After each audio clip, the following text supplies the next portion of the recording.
Olá pessoal, tudo bem com vocês? Espero que sim. Hoje é um sábado, mas é também uma quinta-feira, tá? Nós estamos aqui para falar da segunda aula de compras de processo de aquisição, né? Estou aqui com o meu amigo Fernando, estou aqui com o meu amigo Marcos, eles Olá, vão dar aí pessoal. Tudo as bom, pessoal? boas-vindas.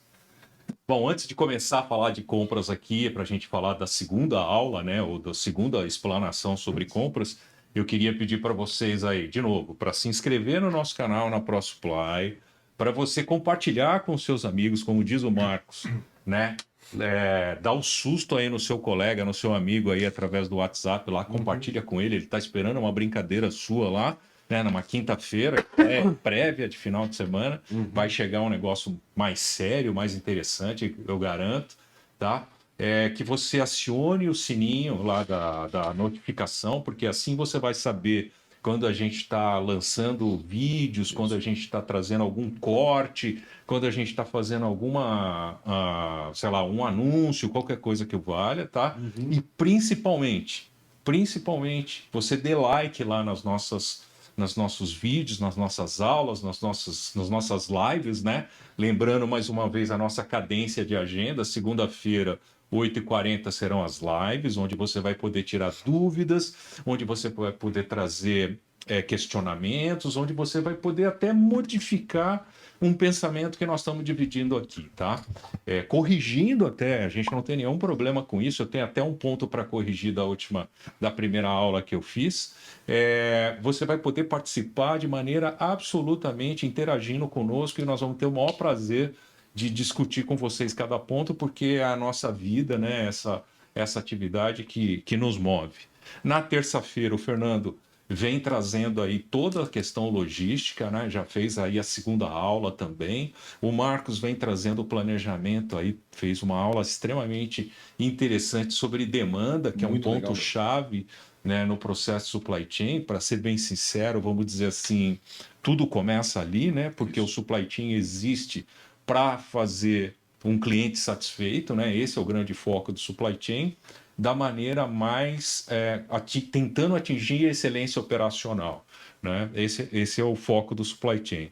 E na quinta-feira, a gente fala sobre compra, sempre no mesmo horário, né? Às 8h40 da noite, né? A gente fala um pouquinho desse processo de compras que é complementar a todos esses processos, que na verdade é a cadeia de suprimentos suportando tudo isso, né? Porque não adianta você ter fábrica, não adianta você ter centro de distribuição, se você não tiver uma cadeia de suprimentos absolutamente que te suporte, que seja forte, que seja Isso. competente, que seja confiável, né? Uhum. A palavra da moda que seja resiliente, né? Para atender as suas demandas, as suas necessidades. Então, o nosso objetivo aqui é falar sobre isso, Uhum. né? Recapitulando isso. Fazer uma pequena recapitulação na semana passada, na primeira aula, né? Eu vim trazendo, falando aqui sobre os órgãos de supply chain, né, o SCC, o Supply Chain Council e o ASCM, que é a Associação de Supply Chain Management, né, que são órgãos extremamente interessantes para você usar como referência. Não necessariamente você precisa copiar na íntegra, mas Uhum. você pode usar como um guidance, né, uma referência para diagnosticar que nível de maturidade, que os processos que você tem, o que você pode utilizar de todo esse book que eles desenvolveram ao longo de muito tempo, né? E falando ao longo de muito tempo, eu quero corrigir isso. Eu disse na semana passada, eu acho que eu disse, que a SCC ela foi criada em 1996. Não é isso. A SCC criou a referência de supply chain em 1996, que é conhecido como SCORE, tá? Que é o Supply Chain Reference Model aqui, Operations Reference Model, né? Que é a referência de como você pode diagnosticar que tipo de processo você tem e pode até indicar soluções práticas. Né? Uhum. Você não precisa reinventar a roda, existe um guia lá muito claro de como se fazer. E não é tão complexo assim, não tem um rocket science, não é nada, né? Você não vai precisar derivar, nem integrar, não vai precisar fazer nada disso, tá? Então, é muito importante. Então, essa referência aqui foi criada em 1996 e não o SCC. O SCC, na verdade, tem décadas de existência, tá ok? Peço desculpas por isso. É... Mas vamos lá, vamos falar de compras, né? Então eu tinha falado que compras, eles têm dois processos claros, né? Duas estruturas claras. Tem uma estrutura de estratégia e tem uma estrutura tão importante, tão nobre quanto, que é a estrutura do fazer acontecer, da fase de execução, né? Que é a fase de procurement, que vai do purchasing to pay, ou seja, da colocação do pedido ao pagamento do fornecedor, tá? E esse é um processo muito importante, que inclusive o Fernando falou parte dele no recebimento, que tem uma conexão total com esse processo, tá? Com o processo de purchasing to pay. Então, lembrando então que compras, e aí, gente, o mercado, cada um fala de um jeito. Tem gente que diz o seguinte, que compras é chamado, né, conceituado de procurement. Cara, isso é importante? Não sei, né? Não acho que se a gente se aplicar esse tipo, se apegar a esse tipo de rótulo, talvez não seja tão fundamental. E se divide aqui no sourcing e no purchasing, né? Ou não existe isso e existe o procurement e o sourcing.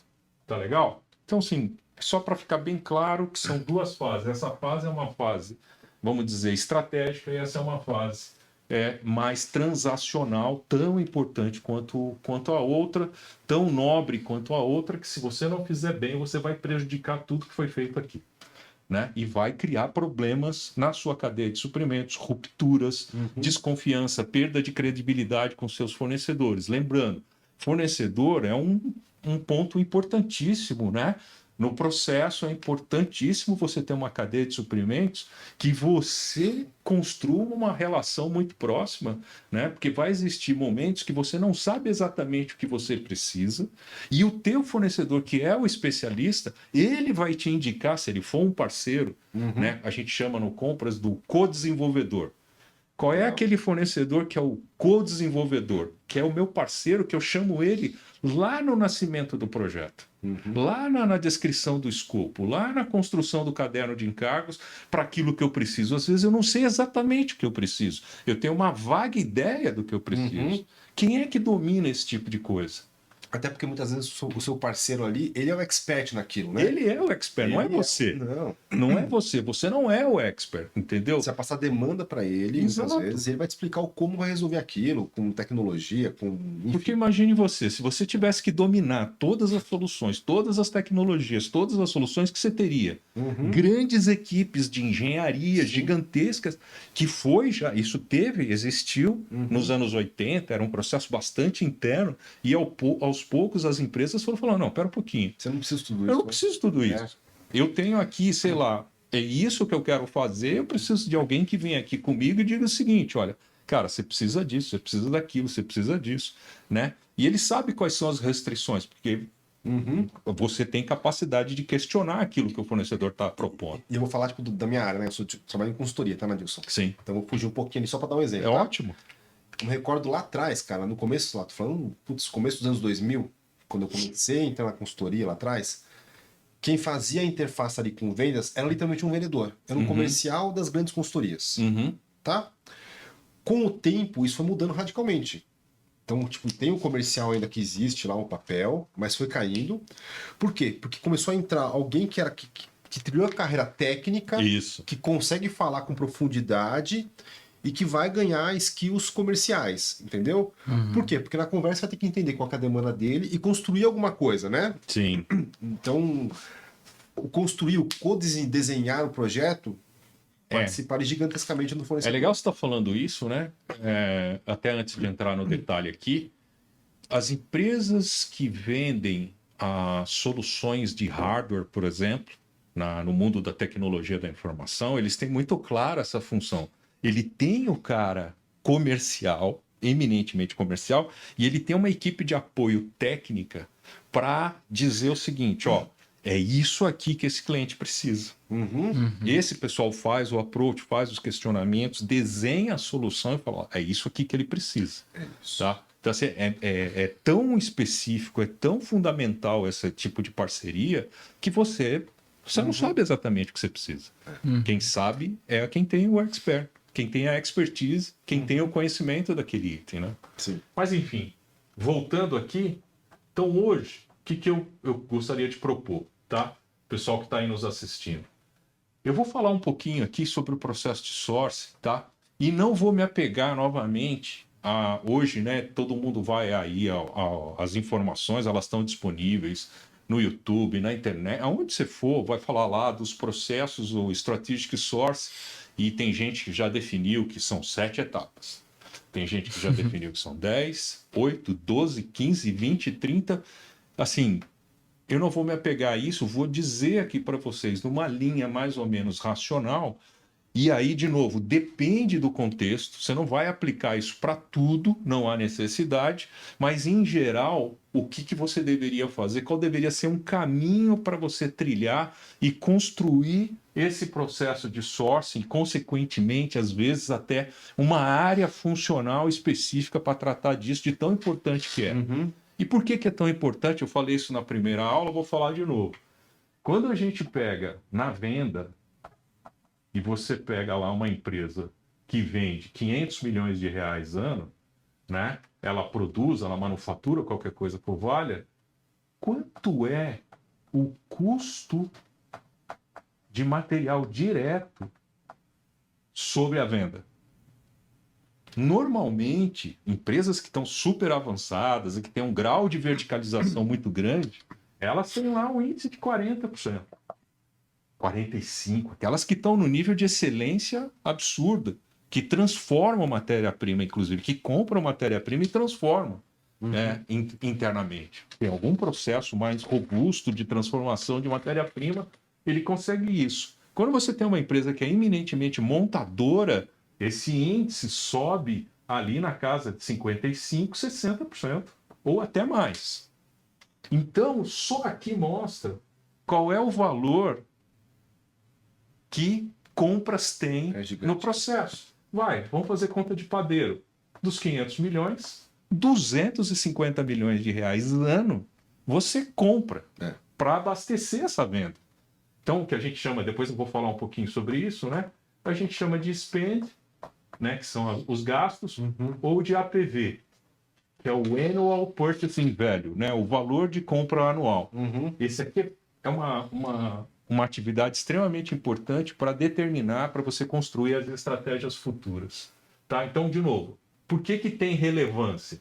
Tem relevância por conta disso. Ah, mas eu falei só do material direto aplicado no produto. Mas tem um outro valor de compra, que a gente chama de indireto, que tem outro valor fantástico lá dentro. Que tem o que a gente chama dos investimentos, do CAPEX, né? Das despesas com prestadores de serviço, né? Sim. O Fernando falou aí das consultorias, elas estão aqui dentro, né? Sei lá, todas as despesas que uma área de RH tem. Pô, uma área de RH no Brasil, ela gasta com transporte de funcionários, ela gasta com restaurantes, ela gasta com uma série de coisas. O pessoal de EHS, por exemplo, é um pessoal que tem um valor importante. O pessoal de manutenção, principalmente. Esse pessoal tem um valor significativo. Então, aqui, na área de indireto, dependendo da empresa, você tem outro valor aqui, sabe? Na casa de 100 milhões fácil. Entendeu? Posso só fazer um gancho no que você está falando aqui? Por favor. Eu gosto muito de olhar o balanço, o DRI ali, tá? Então, cara, fazendo uma correlação com o que você está falando, tá? Quando você olha no DRE, tem uma linha lá que é o CMV. Custo de mercadoria vendida. Que é os 40%, Isso. 50%, que é isso daí. Exato. Tá? É 50% do quê? Do faturamento bruto. Tá?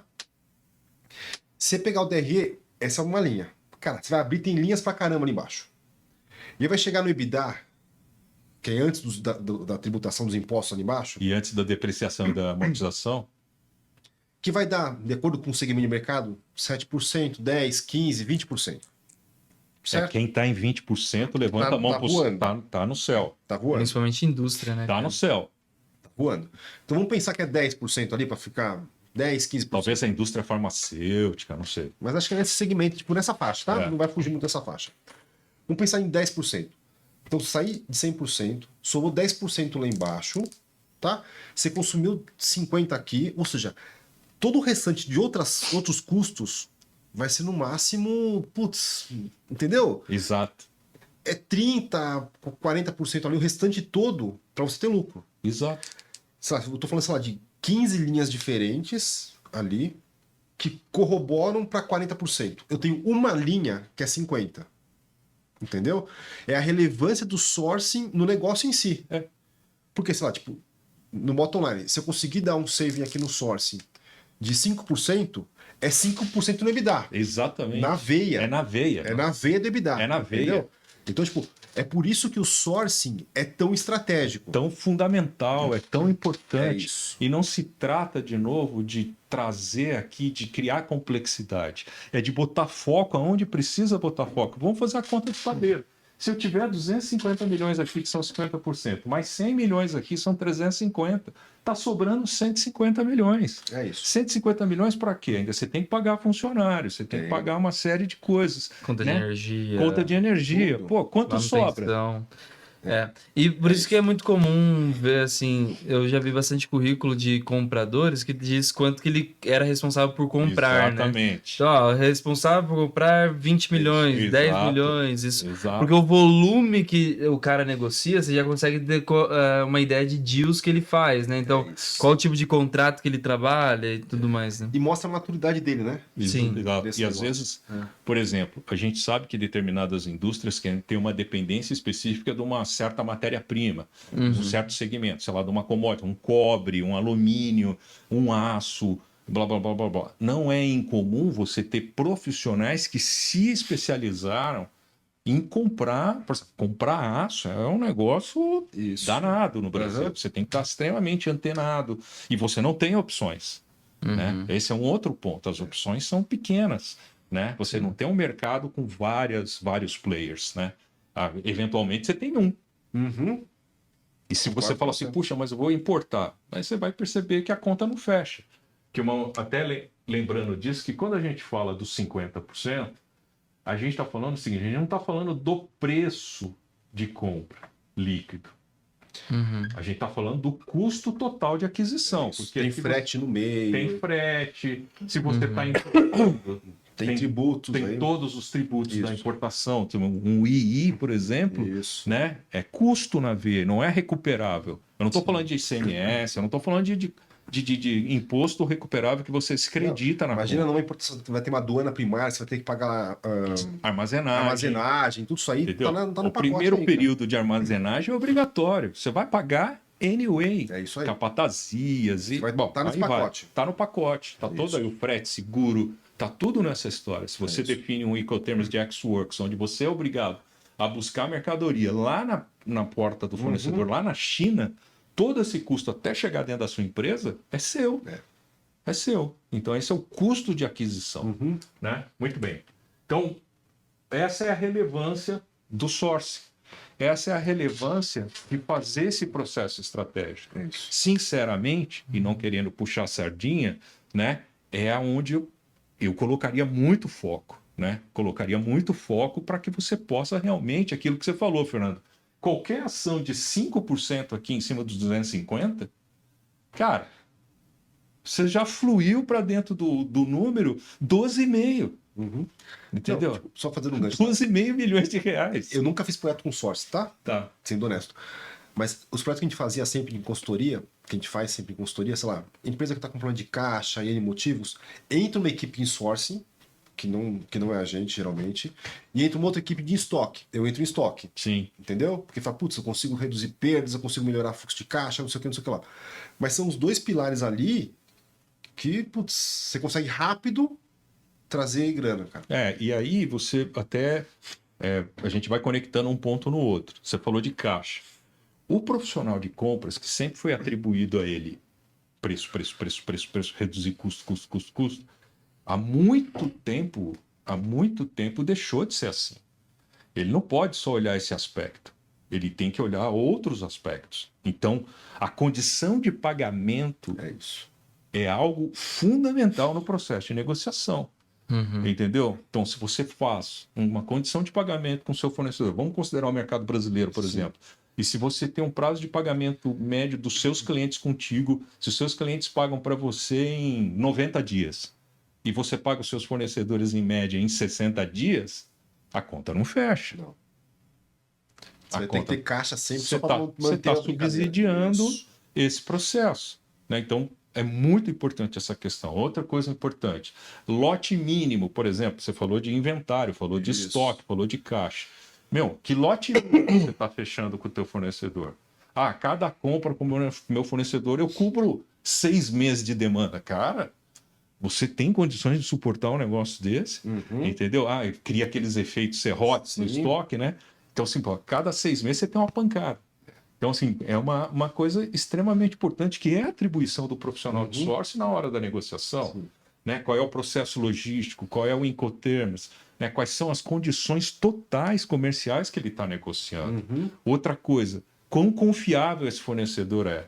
Esse fornecedor é um fornecedor que vai criar ruptura no seu processo? Concordo. Imagina, né? Se você tiver fornecedor na indústria automotiva que cria ruptura para você, você está enrolado. Não, acho que em qualquer indústria até. Entendeu? de Qualquer verdade, indústria. Qualquer indústria. É um problema, entendeu? né? É muito complicado isso, né? E não é fácil. Não. Não é fácil você encontrar fornecedor que seja absolutamente confiável, reliable, para realmente te atender. Por isso que existe o processo de sourcing. Eu vou falar rapidamente aqui dessas etapas. Se são 10, 12, 15, 16, eu não sei mais. Eu acho que o importante é entender o fluxo, né? O processo. Entendeu? Porque dependendo também qual material você está comprando, Exato. você vai ter diferentes etapas, né? Você vai ter Exato. que adicionar, vai ter que tirar. Se você está comprando um item que é de catálogo, é comercial, é catálogo, você não tem o que fazer. É de catálogo. Esse item está homologado, é isso, pronto, acabou. Ou você compra ou você compra. Não tem o que fazer. Então não adianta nada você falar assim, puxa, eu vou fazer um processo de homologação. Cara, é de catálogo, você vai precisar daquele item, não tem o que fazer. Né? Existem processos assim. Então a primeira recomendação que a gente faz, que eu trago aqui, é que quando você for desenhar o seu processo de sourcing,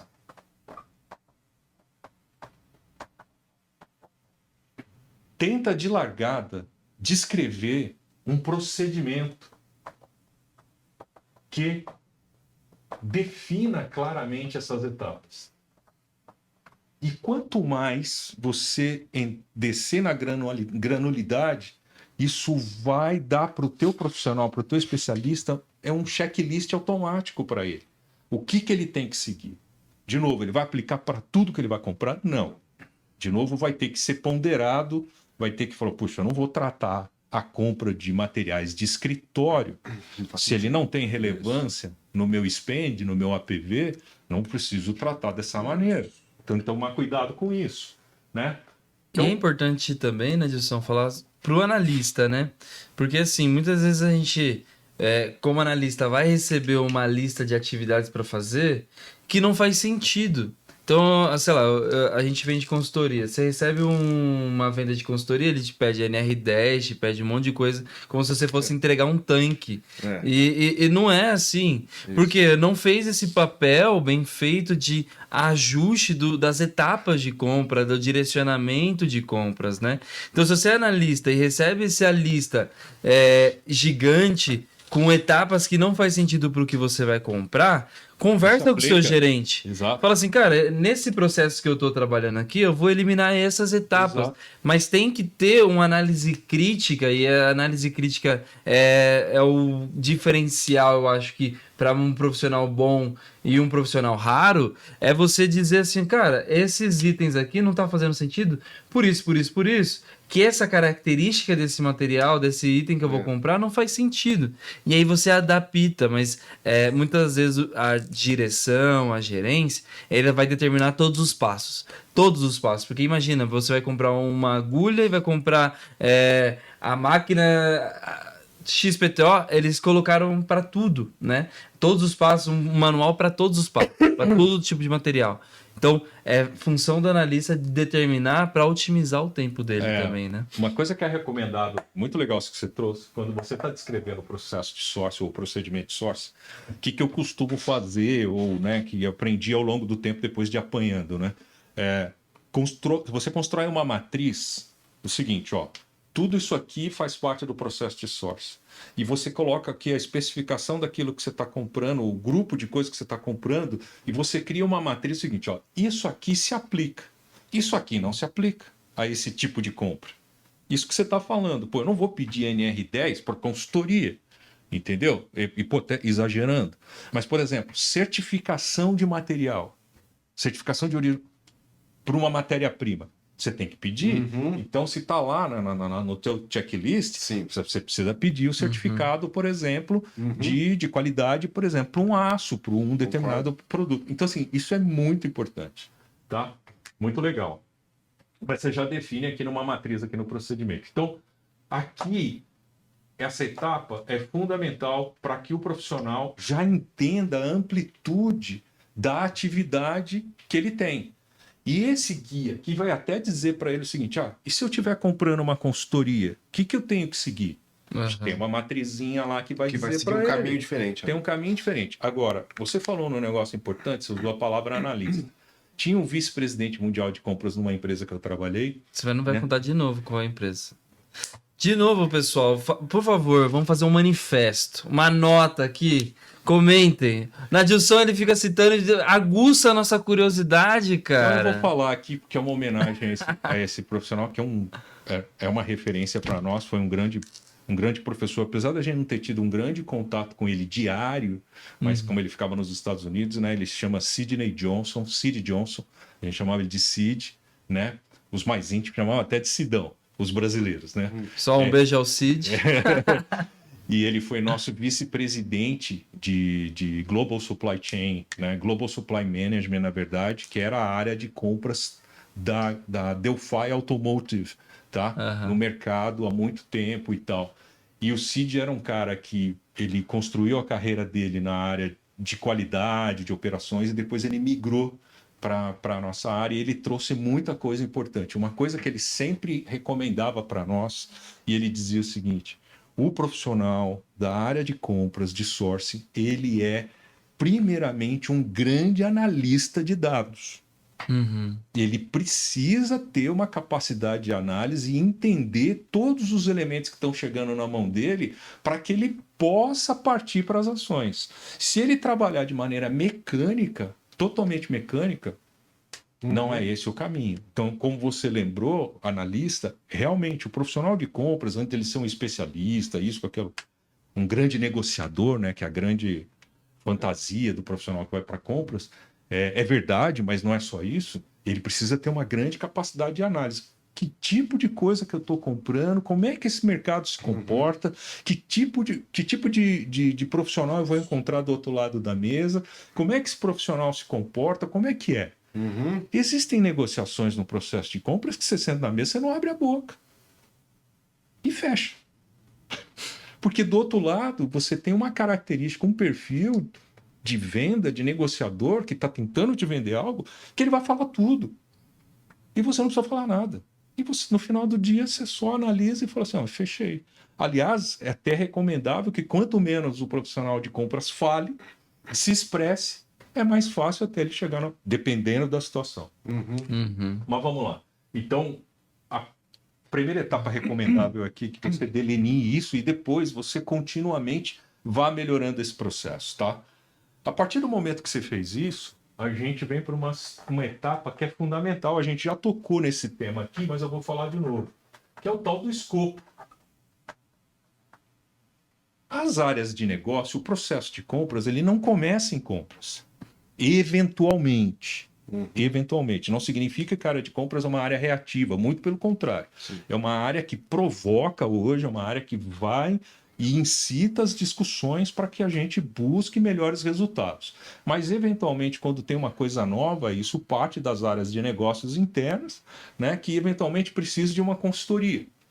Nós precisamos de uma consultoria, nós estamos com um problema aqui recorrente, né? Estamos com uma situação específica, precisamos trazer alguém que nos ajude. Ok, mas o que vocês estão buscando eventualmente? Olha, isso, vamos escrever um escopo, vamos escrever um caderno de encargos, o que a gente quer internamente? Putz, a gente, mais ou menos isso e tal. Ok. Vamos trazer gente aqui para discutir esse aspecto? Então, a fase de escopo, o caderno de encargos, aquilo que nós estamos querendo comprar, ela precisa ser muito clara, porque o que vai acontecer? Se você não souber, eu quero comprar uma cadeira. Qualquer cadeira, né? Cadeira é cadeira. É isso aí. Então, eu posso comprar aquela cadeira de plástico lá, eu posso comprar uma cadeira dessa que vocês estão utilizando, eu posso comprar qualquer cadeira. Se você não abre isso, se você não deixa isso claro, como é que você vai fazer essa aquisição adequada? Então é importante, o escopo é fundamental. Imagine você comprando uma máquina, uma injetora, por exemplo, de plástico. Sim. Aí chega aquela impressorinha 3D pequenininha. É isso. Você pediu, tá aí, entendeu? Você compra uma injetora de plástico para as peças de peso que comporte moldes de peso menor. Ah, não, mas eu precisava do... Cara, Especificação diferente. você não deixou claro isso, entendeu? Você não deixou claro isso. Até, sei lá, quantos canais, como temperatura de entrada, etc. Como você precisa especificar tudo isso, Concordo. né? Muito bem. Escopo é fundamental, escopo é importante, o profissional de compras tem que discutir isso com a área funcional, né? A gente vai falar, todas essas etapas aqui que eu for falando, a gente vai delinear nas próximas aulas, nós vamos abrir capítulos específicos sobre isso. Hoje eu vou discorrer essas etapas, tá? Então vamos lá. A terceira etapa aqui, né, é depois que você faça isso e até faça uma reunião técnica internamente, é que você realmente comece a definir a estratégia de como é que você vai atacar isso, né? O que eu preciso? Putz, o cara me pediu esse negócio aqui, é um negócio específico e tal. Putz, é algo que eu vou ter volume, escala, e que eu não posso, em hipótese alguma, é super crítico, né? Putz, eu preciso ter 2 fontes. Então você já começa a definir a sua estratégia ali nessa hora, com base no escopo. Tá bom. Né? Eu aprendi recentemente, eu não sabia o que era, né? Eu aprendi recentemente o que é OPME. Né? OPME é um grupo de itens que não pode faltar num centro cirúrgico, por exemplo, que é hósteses, próteses, medicamentos especiais. Né? Eu nunca soube disso. E Tô descobrindo hoje. existem pessoas especializadas Em comprar isso. Isso. Inclusive vai ter agora, acho que é dia 24 de outubro, vai ter uma palestra só sobre... Até me inscrevi para participar, que eu quero aprender sobre isso daí. Muito interessante. Não pode faltar no centro cirúrgico. Em hipótese alguma. Né? É o que a gente conhece como NOS em outros segmentos, né? Never out of stock. Exato. Exatamente. Tá? Exatamente. Então, isso é muito importante. E isso vai falar o seguinte, que estratégia que eu tenho que ter? Você acha que um cara que compra o EPME, ele tem que ter uma fonte, 2 fontes, 3 fontes? Não sei. Qual é a escala? Qual é o histórico? Falando de demanda lá na aula do Marquinhos. Né? Como é que é isso? Tá? Então, é muito importante aqui a estratégia. Você já começar a rascunhar a estratégia para definir os caminhos que você vai partir. Na quarta etapa, né, que você já tem a estratégia clara, você faz uma primeira pesquisa de mercado. Né? Então, eu vou pesquisar o mercado. E como é que se pesquisa mercado? De maneiras simples ou complexas. Participe de convenções, fale com órgãos especializados, vá às feiras, visite as feiras. Né? O profissional de compras, ele não pode ser um piloto de escrivaninha. Né? Não pode. Ele tem que estar fora, ele tem que estar no fornecedor, ele tem que estar no mercado, ele tem que estar conversando com as pessoas para enriquecer essa informação. Hoje existem grupos de WhatsApp, É isso que eu ia falar. grupos de WhatsApp, sei lá, com N profissionais de compras, assim, ó, cara, eu preciso comprar um negócio tão específico. Cara, você vai lá nesses grupos, é impressionante. Vai ter algum fornecedor lá, né? Em 5 minutos, né, vem uma colaboração de algum colega teu.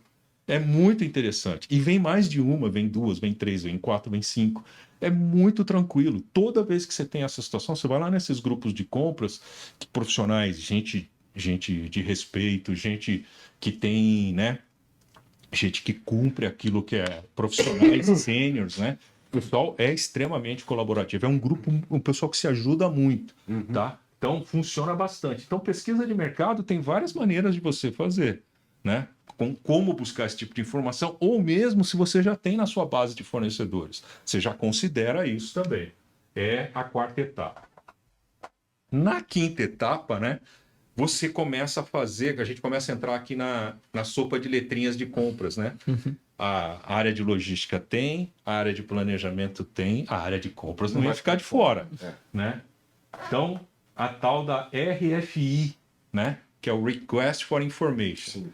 Quando você fez essa pesquisa de mercado aqui, digamos que você detectou 10 fornecedores potenciais. Como é que eu confirmo que esses caras são os caras que vão realmente atender tanto o meu escopo quanto a minha estratégia? Eu preciso entender, mandar um questionário para eles e eles responderem. Assinarem, né, se comprometerem que aquelas informações são verídicas, ainda que lá na frente você vai confirmar. Então você vai para o RFI e faz os questionamentos. Ah, mas que tipo de pergunta eu ponho no meu RFI? Será que esse cara tem uma área de engenharia técnica competente para esse tipo de produto que eu estou buscando? Será que eles têm profissionais expert, né? Você faz essas perguntas. Esse cara, por exemplo, como é que ele faz a gestão da empresa dele? A empresa dele tem ERP? Tem ERP, por exemplo? Uma pergunta simples, né? Não significa que... Mas tem sistemas da qualidade? Ah, o item é tão crítico. Uma perguntinha básica. Ô, amigo, os seus instrumentos de verificação são calibrados com quais períodos? Uma pergunta, entendeu? Sabe? Que é importantíssimo dependendo do item que você está adquirindo. É isso. Eu acho que vão ter perguntas mais técnicas, igual você acabou de falar de operação. Exato. E tem vezes que tem muitas perguntas mais tático e estratégico de posicionamento da empresa, tá? Exato. Como está o fluxo de caixa dela, como está o endividamento dela, Exato. composição societária da empresa. Formação societária é fundamental. Isso. Entendeu? Então, tipo, você consegue enxergar quase que o raio-x da empresa. É um raio-x da empresa. É isso aí. Se o fornecedor for extremamente, né, verdadeiro nessas informações que você ainda vai verificar mais à Pedir frente. certidões também, né? Certidões, né? Isso. Certidões é fundamental aqui, porque aqui você já faz um filtro. Que convenhamos, não é fácil fazer um bid com 10. Você já vai filtrando. Só nessa fase aqui, então toda vez que você fizer um RFI, não é incomum, por isso que eu falo que eu concordo com o Cid, o profissional de compras, ele é um analista. Quando ele recebe isso aqui, as respostas, ele tem que ler, ele tem que entender e falar assim, opa, esse cara sim, esse cara não, esse cara sim, esse cara não. E eu vou até além, tá? Ele tem que ser alguém aí bem cético, né? Tipo, Muito. vai olhar ali e falar assim, cara, faz sentido? Esse grupo de informações, elas estão convergindo aqui para a realidade? Ou é alguém que preencheu isso daqui, o cara tá lá na praia de Ubatuba, o cara tá lá e preencheu isso aqui de boa. Exato. Entendeu? Preencheu para cumprir Isso. o protocolo só. isso Entendeu? aí. Só para cumprir uma etapa e ser homologado, por exemplo, e participar do bid. Tem que tomar cuidado. É isso aí. Tem que tomar muito cuidado nessa hora. E só a senioridade, só o tempo, né? Fazendo essa atividade que vai levar você numa excelência. Não é algo que vai, né? Porque, tipo, eu não participei disso aqui, mas RFI eu já vi algumas, né? Sim. Que a gente discutia lá. E você começa a ver correlações, né? Fala, puta, a empresa tá falando que tem isso daqui, mas só que ela não... Cara, não faz sentido ela não ter isso daqui e ter isso daqui. Então, na sua cabeça, entendendo o negócio, você começa a olhar e fala assim, meu, tá incoerente esse preenchimento aqui. Exato. Entendeu? Você começa a questionar algumas coisas, sabe? É muito importante isso. Aí você vai para uma etapa, que é uma etapa muito importante, aqui você tem que tomar um cuidado, porque você já começa a tangenciar as questões de conformidade com aquilo que é boa prática. Então, opa, agora eu selecionei dos 10, vou fazer conta de padeiro de novo, eu selecionei 5. Agora eu vou pedir para esse cara apresentar alguma coisa para mim. Mas cuidado, para ele apresentar alguma coisa para você, você vai ter que abrir informação para ele. É isso. Que tipo de informação? Escopo, desenhos, especificações, Estratégia. volumes. Às vezes é um projeto extremamente estratégico, um segredo da tua empresa. Cara, Contrato de confidencialidade. não compartilhe nada sem obter e submeter o NDA ou o contrato de confidencialidade com esses fornecedores. É isso E aí. peça que ele assine, volte. Lembrando, o contrato de... Eu não sou advogado, mas o MNDA ele só tem validade quando ambas empresas assinam pelos seus autorizados, né? E você mantém isso em arquivo. Tá? Mutual Non-Disclosure Agreement. Acordo de confidencialidade. É isso aí. Tá? Que lá remete a uma série de coisas que não podem ser abertas, não podem ser conversadas, não podem ser tornadas públicas, né? Também é recomendável, dependendo do nível de maturidade, que o Fernando tanto fala do nível de maturidade da empresa, que se a empresa tiver, se você tiver um modelo de código de conduta do fornecedor, você já compartilha aqui. Sim. Código de conduta. Ou seja, mas o que é isso? Vou exagerar aqui para ficar claro o exemplo. Lá na pergunta do código de conduta tem lá, você trabalha com trabalho infantil, né? Regimes, você se compromete que você não está comprando, você não tem profissionais em condições de regime semi-escravidão, ou que você não está comprando de regiões proibidas do mundo, né? Eventualmente, existem regiões do mundo que não pode, né? Não pode se comprar, tá? Por uma série de razões políticas e tudo mais. Então, o fornecedor já fala, você está em dia com seus cumprimentos com a lei, você respeita as leis ambientais, você cumpre com suas obrigações. O código de conduta é importante. Então, essa fase aqui já vai te dar outro filtro. Concordo.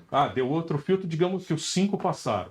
Muito bem. Aí você vai para um negócio chamado RFP ou RFQ. A gente vai explicar mais à frente qual a diferença dos dois e tudo mais, tá? Então, o primeiro é um Request for Proposal, né? O RFP, tá? Que ele tem muito a ver com o fornecedor, normalmente, que precisa discutir com você a solução de um problema. Uhum. O RFQ, você não tem isso, você não tem um problema. Tá claro o que você precisa. Você não precisa discutir muito, é uma coisa muito, muito específica, né? Aí você usa o RFQ ou o RFP. Que tipo de solução esse cara vai trazer para mim para resolver um problema específico que eu tenho, tá? Então, essa fase é uma fase extremamente importante, onde você vai estar solicitando que ele apresente uma proposta técnica comercial. E aqui, mais comercial do que técnica, porque é algo muito claro, muito fácil, né? Sei lá, estou comprando notebooks para a companhia. Notebook é notebook, eu já sei, tal, não sei o que, não tem muita discussão. Quando você vai para... Aqui a caneta está nos deixando na mão. Então aqui que você vai para uma outra etapa, né? O que eu recomendo? Para cada etapa dessa, você tem que ter uma análise. Recebeu aquilo de novo, né? O profissional de sourcing, ele é um analista na sua essência. Ele analisou essas respostas, ele vai fazer aqui a equalização de proposta, vai entender como é que essas propostas estão se comportando. Tem um cara lá que todo mundo cotou numa faixa de 50, ao redor de 50, e o cara cotou a 10. Alguém não entendeu alguma coisa. Alguém não entendeu alguma coisa nessa história. Ou um cara que cotou a 100, esse cara tá falando assim, olha, ou ele tá mandando uma mensagem para você, eu não tenho interesse, ou também não entendeu, tá? Pode acontecer. Pode acontecer de tudo. Então, é importante analisar para você ir para a próxima etapa, e eventualmente você já tem um filtro aqui, né? E digamos que você chegou num filtro de 3 fontes. Nós começamos com 10, estamos em 3. Beleza. Aqui, cara, começa uma análise mais profunda. Você pode usar aqui de técnicas que a gente chama de cost model ou should cost, que é o seguinte: todo grande comprador, todo bom comprador, ele é capaz de chegar no que deveria ser o valor do que ele está comprando, se ele usar técnicas de modelagem de custo. Estou comprando uma peça aqui, que ela, sei lá, é uma peça usinada, então ele compra a matéria-prima, essa matéria-prima custa X, ele deve ter um desperdício de Y, então o custo de material dele deve dar em tanto. O custo de transformação dele deve estar X, ele tem um markup de Z, blá, blá, blá, blá. Esse cara deveria custar 10. Então ele já tem uma referência. Ele não depende da resposta que veio traduzida nas propostas. Então ele tem uma referência. Esse é um ponto. E a outra análise é ele analisar, e aí é importante pedir, é mandatório em algumas empresas, ele pedir o cost breakdown. Ou seja, amigo, esse preço que você fez, você mandou 15. Dá para você... Famoso choradinha, né? Abre para mim. Tem que abrir, cara. Tem empresa que Sério? você é eliminado do bid. Se você não abrir, na indústria automotiva, se você não abrir o cost breakdown, você tá fora. Eu pensei que esse loss breakdown seria a choradinha. Não, Mostra pra mim o que você tem aí dentro que eu vou chorar aqui. Não. Você vai abrir o seu Você vai abrir seu estrutura de custo. cara. Você vai- Quase o PNL que você abre. aqui, Exatamente. Sério? Exato. E o cara pode identificar lá, por exemplo, que você tem um custo de administração muito alto. Ele fala, amigo, o bom comprador falou assim, desculpa, seus desperdícios, a sua... Porque o que ele vai fazer, cara, ele vai pegar, sei lá, benchmark, minha cabeça, tá? Sim. Você me corrija, Nadilson. É isso mesmo. Um benchmark de DRE, entendeu? Então, fala assim, puta, no DRE eu tenho o CMV que é 40%, o custo de operacional é tantos por cento, despesas é tanto. Cara, tem lá. E você abre esse troço pro cara. Uhum. Daí fala assim, cara, você tá falando que seu, sei lá, seu custo administrativo é 12, seu custo administrativo deveria ser 9. Você tá inchado aí, cara. Exatamente. Você tá falando que seu CMV é 44, cara, seu CMV devia ser 41. Uhum. Então o cara vai começar a falar assim, ó, puta. Aí vai dar colaboração, tá? Você abrir pro cara e vai falar assim, o cara fala assim, opa, ó, tô achando que você. Desculpa, tô indo. Não, tô você tá viajando. certinho. É isso mesmo. É nessa linha, entendeu? É isso mesmo, porque é o seguinte, ó, você tem uma ferramenta poderosa aqui que é o seguinte, você fez um modelo de custo e justamente você até bota uma gordura lá, você fala assim, esse negócio deveria custar 10. Porque eu já fiz isso não pra compras, tá? No M&A, cara. Pois é, Quando o cara quer comprar ou vender empresa, você tem que abrir o raio do tem que DRE abrir. pra estruturar. Daí você fala assim, puta, tem que deixar a empresa mais rentável. E, cara, a gente vai te enxugar tudo lá pra ficar um EBITDA melhor, Exato, entendeu? Mas exatamente. o racional é parecido. O entendeu? racional é parecido, entendeu? Legal. Então, o cost breakdown vai te ajudar. Se você somar isso com isso, olha quanto o comprador ele tem de ferramenta para ele tomar a decisão correta. Uhum. Ele sabe, ele vai saber, não vai ser preciso, não precisa ser. Ele pode ficar ao redor, entendeu? Posso só falar um Claro. ponto aqui, Nadilson? O que é interessante, tá? A sua empresa, cara, que tá fazendo compra aqui, você tem que ser estratégico e importante pro seu fornecedor, cara. Porque se você não for importante e estratégico pro seu fornecedor, cara, eu não entraria nisso aqui, cara. Entendeu? Porque, cara, imagina, sei lá, você é um cara não tão grande e tá querendo comprar de um cara gigante. Cara, o cara não vai abrir costa de Imagina. pra você, o cara não vai. Cara, o cara Imagina. não vai fazer nada disso que você. Imagina, se entendeu? você não for atrativo para o seu Isso. fornecedor, voltando no Cid, É legal pra caraca, cara. o Cid Johnson, ele dizia o seguinte: muitas vezes não é você que escolhe o fornecedor, é o fornecedor que te escolhe. É isso aí. O fornecedor que fala o seguinte: eu quero vender para esse cara. Entendeu? Tem fornecedor, cara, que não quer vender para você. Ponto. Tipo, eu vou falar, eu como consultoria, tá? Quando entra ali, cara, RFQ pra eu participar, honesto, cara, não entro nos bids, cara. Entendeu? Eu jogo lá em cima que eu falo assim, puta, por quê? Porque a margem é uma merda gerar um RFQ, entendeu? Uhum.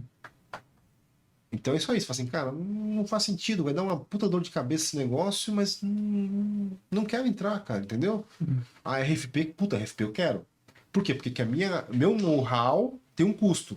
Então, putz, cara, minha margem é Mais maior. valor, né? É muito comum, de novo, né, em algumas indústrias que tem alta escala, quanto maior a escala, menor a margem, Isso, cara. né? E às vezes o esforço é tão absurdo e você é tão apertado, né, nesses modelos, que começou a acontecer com vários fornecedores que estavam atrelados a um segmento. Ele começou a abrir outras frentes para equilibrar isso. E, eventualmente, essa escala ele começou a usar para quê? Para absorção de custo, mesmo que ele tivesse uma margem baixa, ou às vezes até zero, para absorver o custo que ele tinha, custo fixo, e ganhar dinheiro nas outras frentes. Adilson, o que você tá falando é muito legal, tá? Tem um cliente meu que vende porte, cara, que ele, enfim, tem uma carteira e parte da carteira dele são 2 caras gigantescos de mercado, tá? Sim. Cara, o volume desses caras é gigante para ele. Importantíssimo. Importantíssimo. Só que você faz um PNL, um DRI ali, só daquele negócio, cara, não dá lucro. Só que ele paga o custo fixo dele, Exato. entendeu? E aí ele pega outros clientes de menor porte, com uma margem mais alta, para ter lucro lá. Porque É senão lá não que ele tem vai lucro, ganhar dinheiro. entendeu? Caraca. Ele não tem lucro, cara. Não é incomum, tá? As empresas de autopeças, onde que elas têm chance de ganhar dinheiro? No aftermarket. É isso. Na reposição. Na reposição. Ali tem margem. Porque na venda direta para montadora até tem, se você for uma autopeça, reloginho, reloginho, né, cara, você vai fazer, ó, a autopeça que faz double digit de lucro, Não tem. cara, Ou não tem, tipo, é muito baixo. Cara. é muito baixo. É muito baixo, tá? Tem que ser um relógio. Bom, na outra etapa, você vai fazer, a gente chama de um screening financeiro, você vai dar uma olhada, né, no fornecedor, como é que está a vida, a saúde financeira dele.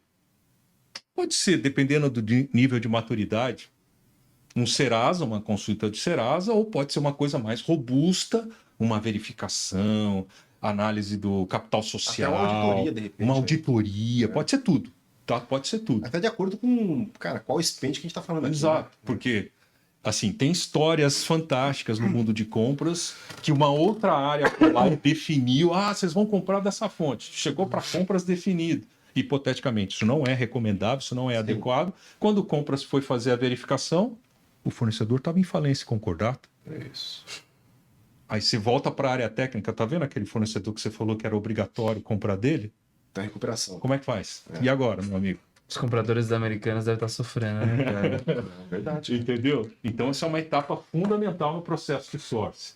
Outra etapa fundamental no processo de source é que a cada etapa, o comprador, dependendo da magnitude, ele vai pedindo aprovações. Então, ele passa o pré-source, né? E submeta uma aprovação inicial, para ele não perder tempo. Ele vai lá, chama o comitê que tem poder de veto, tal, pode ser áreas multifuncionais e tudo mais, fala o seguinte, ó, eu estou indo nesse caminho, eu encontrei esses 3 fornecedores, estou afunilando com eles. Estão todos de acordo? Por isso. Ele faz uma apresentação. Isso. Esse fornecedor apresentou isso, esse fornecedor isso. Não, estamos de acordo, tem uma aprovação, então ele segue. Para ele não perder tempo, chegar lá no final, ele recomendar um fornecedor e alguém falar assim, ó, esse aí eu não concordo, por isso. Tá? Numa outra etapa, então, se ele tem essa aprovação, o que é muito importante, um erro comum.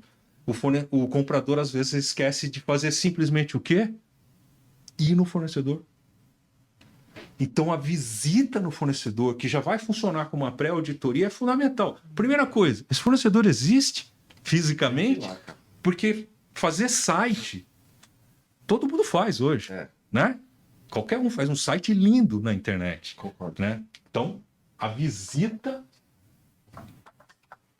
ao fornecedor, e nessa visita você já vai entender um monte de coisa, se aquilo que ele colocou na RFI, nas respostas, se ele tem realmente capacidade, aquelas máquinas que ele disse que tinha no parque de máquinas, se existem, como é que é o processo Tá com dele, IR, se não tá se com está com IR, INS, se não é isso. está, se o cara cuida da segurança do EHS, da área ambiental, certificações, você já vai ter uma primeira visão. E aí é legal levar, né, sei lá, um líder de segurança, um líder de qualidade, cara. de Equipes engenharia. multifuncionais. É isso. Leva a equipe multifuncional contigo. É a recomendação. É isso. Comprador que quer decidir as coisas sozinho, isso não existe. Tá? Leva gente que conhece da matéria para te ajudar no processo de decisão. Na recomendação, na verdade. Tá? Uma vez feito isso, ele entendeu esse processo. Os 3 permanecem. Até aqui passou. Aí ele vai chegar no grande sonho de todo mundo que é para a área de compras. Vai começar as rodadas de negociação. Ele já tem uma série de elementos para sentar na mesa e começar a conversar com esses 3 fornecedores. Ele pode definir o seguinte, eu tenho tempo, eu vou fazer 3 rodadas de negociação com esses fornecedores. Ou eventualmente 2, mas até 3. Ele define isso e começa o processo de negociação. E para a negociação existem técnicas que a gente vai falar em aulas futuras. Sim. Não vou entrar nesse mérito até por conta de limitação de tempo, mas aqui é o processo de negociação. Tá? Feito isso, passou, fechou, chegou na situação final, aprovação final do source. Então submete. Aquele mesmo comitê, né? Aquilo que era pré, agora ele vai vir e vai recomendar. Lembrando, assim, o profissional de compras, ele não aprova, ele recomenda. Isso. Olha, com base em tudo que eu fiz, com base em tudo aquilo que eu entendi, que eu enxerguei, eu quero recomendar 2 fontes. Por quê? José? Ah, por causa disso, disso, tá aqui os elementos, tá aqui as informações, tal, blá, blá, blá, blá. Ok. Aprovou. O que vai acontecer daí? Ele vai partir para a nomeação, né? Ele vai nomear o fornecedor. Mas antes de nomear o fornecedor, existe uma área que a gente recomenda que seja separado, né? Nas indústrias mais, dependendo do nível de maturidade, que a gente chama de área de desenvolvimento de qualidade de fornecedores, para fazer homologação. Aí é uma auditoria oficial. É uma auditoria fundamental. E é um outro profissional, né, que vai olhar sobre o aspecto técnico, de qualidade e de capacidade produtiva. Né? Então, assim, a gente fala, principalmente na indústria automotiva, a gente fala run at rate. Ou seja, aquilo que o cara diz que tem capacidade de produzir, a gente precisa ver se ele tem realmente, na prática, se ele vai conseguir reproduzir aqueles volumes de capacidade horária para que você não coloque a sua empresa em risco. Estou falando de um material direto, por exemplo. Tá? Então, a fase de aprovação, em algumas indústrias, né, usando o modelo APQP, que é uma metodologia de desenvolvimento, né, tem a fase de PPAP, né, que é a aprovação da peça que você está comprando. Estou falando de material direto de novo, mas existem modelos de aprovação de compras indiretas também, mas você vai aprovar o fornecedor através desse processo, dessa homologação. E aí, por fim, depois da marca de homologação, auditoria, para fechar, vem uma parte jurídica importante. Já tinha o MNDA, já tinha o código de conduta, já tinha o cost breakdown que ele forneceu, agora você vai para contrato,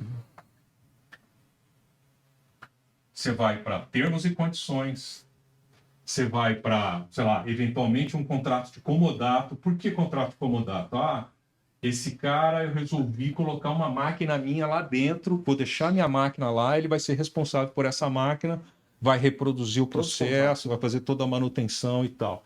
Então, assim, você entra aqui num capítulo, o manual do fornecedor, tá? Porque lá tem tudo que ele precisa entregar, manual de qualidade do fornecedor. Então, são documentações para você fechar o processo e a nomeação final. Então, aqui você fecha o processo, basicamente, com o teu fornecedor, tá? Você obtém todas essas documentações, fechou o processo, encerrou o source. Daqui, você vai fazer a conexão. A gente fala, em algumas empresas, a gente fala transferência de responsabilidade. Você vai passar para o processo de procurement e falar o seguinte, ó, tá aqui as fontes, tá aqui o share de cada um. Então, 70% do volume vai ser para o fornecedor A, 30% vai ser para o B, ou 80-20, ou 50-50. Você define a estratégia, vê o que é melhor, e passa para a área seguinte. E essa área seguinte vai colocar o pedido, e esse pode ser um pedido blanket, que você só vai mudando quantidades, prazos e tudo mais, ou você vai colocando pedidos específicos a cada hora que você precisa. Então, o processo de sourcing, invariavelmente, ele acaba aqui, né? Tem uma outra etapa aqui específica para falar, mas a gente fala na próxima quinta-feira, ou na verdade um sabadão matutino aqui. Posso falar animal na edição? Animal mesmo, tá, cara? Top. O que eu ia sugerir, tá? Pode ser numa das próximas. Porque, cara, é animal, isso é a visão geral, tá? Depois podia abrir cada um desses daí. Cara, se for pegar, sei lá, RFI. Cara, você fica meia hora falando de RFI. Não, com certeza vai ser necessário. Né? Por exemplo, legal, né? Bonito, né? Falou, should cost model. Isso, como é que você monta Como é que isso? faz isso, cara? Legal pra caramba, cara. É fácil falar, né?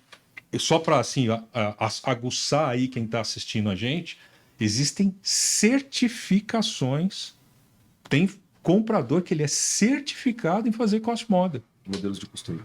Top. Entendeu? Não é fácil, tá? Não é simples, mas dá para fazer. Mas você aprende tudo aqui com o Nadilson. Com a ajuda dos meus amigos Fernando e Marquinhos aqui e com a sua ajuda também, na sua experiência, o que você está vivendo aí, compartilha com a gente nas lives de segunda-feira. E vamos lembrar, né? Like, ajuda a gente, né? Porque quanto mais você dá like, o algoritmo do YouTube distribui, ela aparece, as lives aparecem, né? Subscreva, né? Se inscreva no nosso canal, isso. Compartilhe, dê o susto lá que o Marquinhos fala no WhatsApp, assine o sininho, ative o sininho da notificação, participe conosco. A aula está disponível por uma semana É e isso nas lives de segunda-feira a gente vai estar continuando aqui. Obrigado, pessoal. Então, um excelente dia para vocês. Obrigado, pessoal. Abraço. Valeu.